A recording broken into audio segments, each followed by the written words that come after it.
Hey there, welcome back to my channel. My name is Brittney Bundles, and today's video is going to go over tips on how to pay down debt without going broke.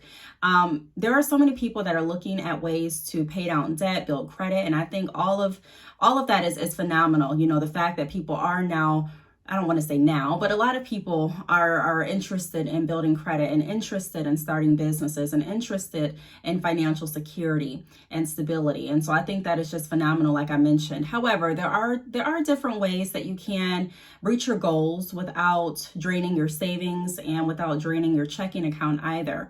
I do believe in structuring your financial portfolio in a way that's beneficial for now and also long term. Of course, there's going to be sacrifice with anything that you're doing. So there may be times where your financial portfolio is not as healthy as you want it to be. There may be times where you are spending money that you would have preferred to save because you do need to pay down debt and you are working towards your long-term goal. I completely understand that. However, there are people that have paid off all of their debt or paid off a lot of their debt and used all of their savings and their checking account to do so. So, you know, their debt's paid off. But because when you pay off debt, that's not the only thing that builds a strong credit profile. They're in a position where they no longer have the funds, they're living paycheck to paycheck, and their credit score may have gone up, it may have not gone up, but still the credit profile is not healthy enough for them to be able to obtain the assets that they wanted to obtain, such as a mortgage or a car note or a credit card or whatever it was that they're looking to obtain. Or even if it was just for a healthy credit profile. There's more that goes into building a healthy credit profile than just paying down debt. There's more that goes into building a healthy credit profile than just obtaining credit cards. And we've talked about some of these things in other videos. So if you do want additional information on credit tips and financial outlooks and advice, be sure to check out my videos in my credit playlist after this video. But before we get started, be sure to give the video a big thumbs up. Please make sure that you are subscribed, and let's get right into the video. Now, it is really important to make sure that you are saving money. And, you know, when you have a savings, it's just that. It's not used to pay down debt if that's not what you have delegated that savings for. It's not used to buy fast food. It's not used to go shopping sporadically. It's really meant for that purpose, saving. It's also good to have a checking account and to keep a balance in your checking account. I've gone over different videos on this channel as far as how I pay myself as an entrepreneur and how I make sure that I'm still investing into my business while saving for my short-term and long-term goals. So if you do want to take a look at that video, if you are an entrepreneur, be sure to check out that video too. I believe that video is in my business playlist. But the first point that I wanted to go over in this video is determine your short-term and long-term goals.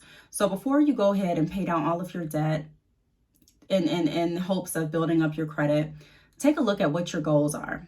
Are your goals to be able to purchase a home? If your goal is to be able to purchase a home, then you do want to do research as far as what type of loan you are looking to get based on the home you're looking to get as well. Because just because you have a high credit score does not mean that you're not going to have a down payment, does not mean that you're not going to be looked at, I don't want to say judged, but looked at as far as your debt to income. So as a loan officer or previous loan officer, when I used to work in the financial industry, we not only looked at the credit score, we not only looked at where their debts paid off, but we looked at a lot of times how they incurred these debts. How was their payment history while they had these open trades before it even got to collections as a debt for them to pay off? How are their accounts looking? A lot of times their accounts would be with the credit union. So we'd be able to look and see their savings. And some people would, argue the fact that it's not fair that you can see the savings or that you even take into account the savings when I'm banking with your institution. If I was with someplace else, you wouldn't be able to look at that. So it's not fair. And, I guess I could see where they're coming from too. But those are some things that institutions look at. Institutions have also moved toward, if you're not with that certain credit union or bank, they'll ask for bank statements from the institution that you're currently with so that they can also look at that, how much you're saving, how much you're spending, kind of get an idea of your spending habits to make sure that this loan is something that's feasible for you. So I would first determine what my short-term and long-term goals are. For an example, if I'm looking to get another mortgage, I'll look and I'll say, okay, look, my short-term goal at this point is to go ahead and make sure that I'm paying down my credit cards to the point that they're below 30% of my credit limit. I'm also looking at setting aside funds to be able to go ahead and put toward my down payment.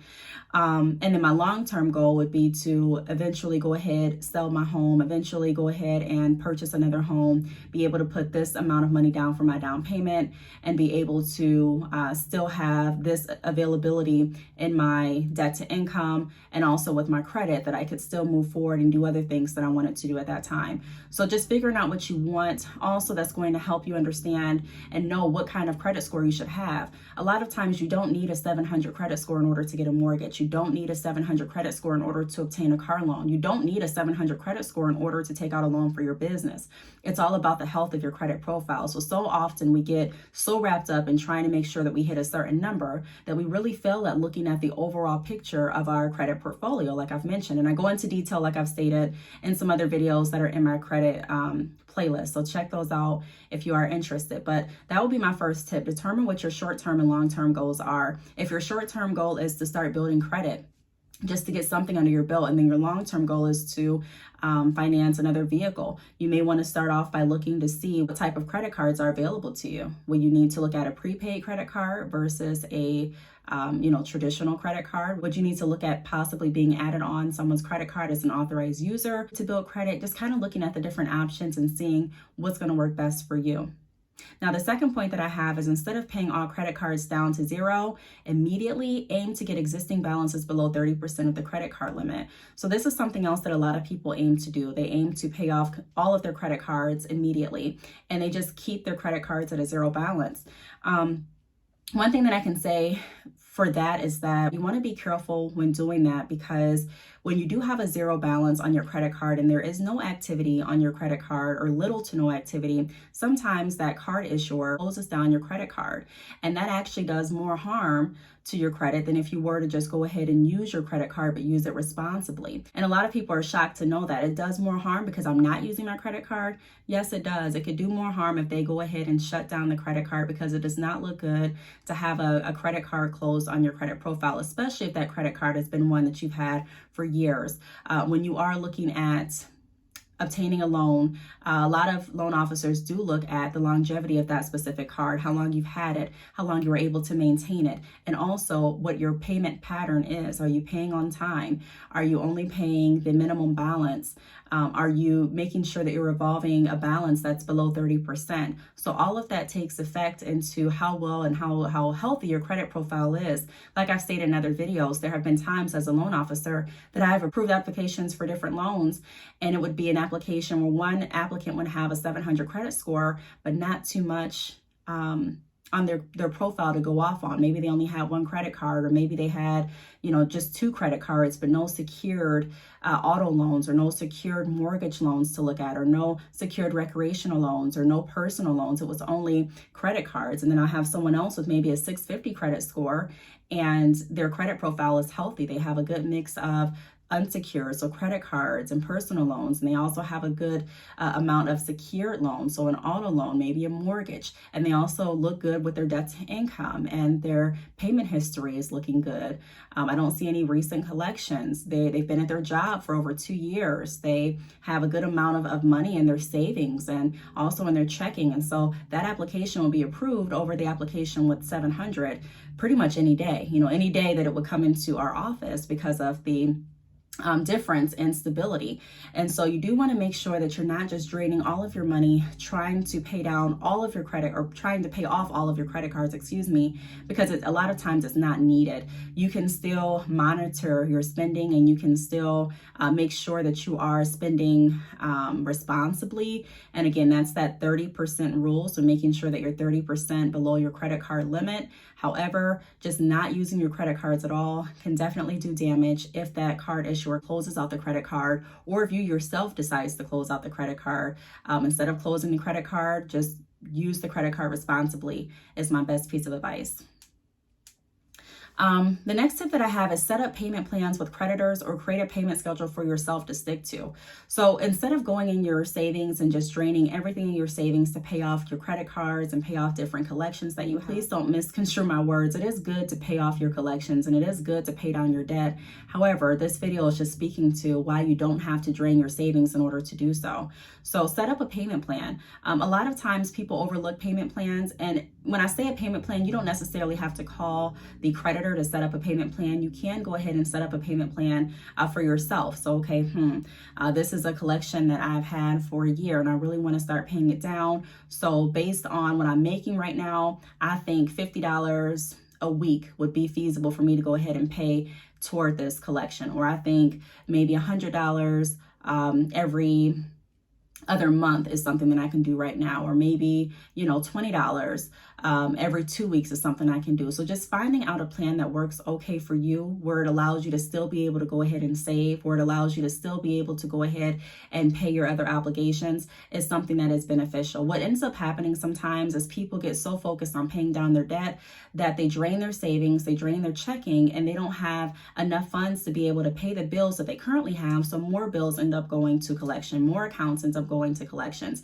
And at that point, it's like a revolving cycle where you're trying to play catch up. You already have these collections that you paid off or that you paid down, and you're still working on paying those down, but now you're not able to afford to pay your other bills, and so those bills are getting behind, and now you're getting more collections, and that's dropping your credit score, but you're paying more. So you're like, what is going on? I've paid all this money and our credit score is actually going down. So just be cautious and set up a strategic plan in order to do so without just going ahead and spending all of your money.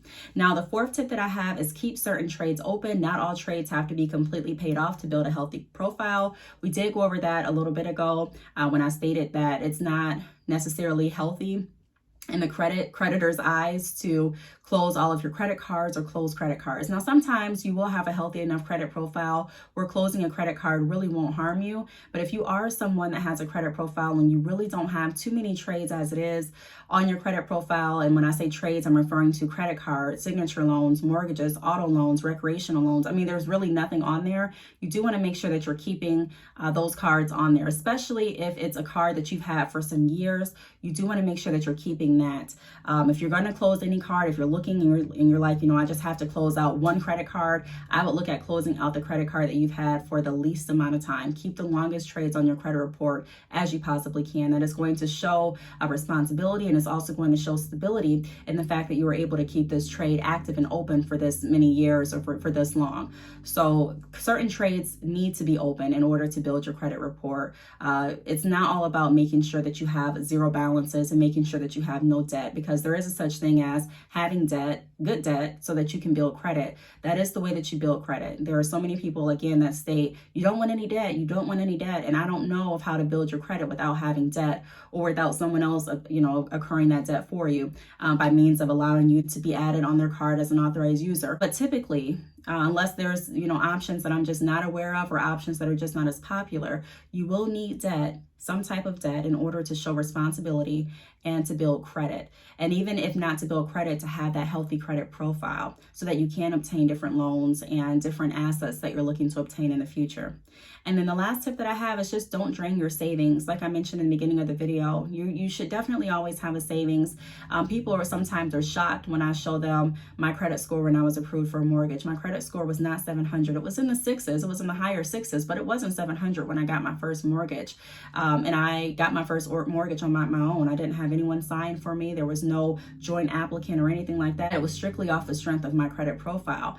And so it can be done. You don't have to have a certain credit score. Like I said, a lot of financial institutions look at the overall picture. They look at your stability. They look at your payment history. This is another reason why it is important to go ahead and obtain a mortgage, especially if you are looking at getting your dream home by this certain age.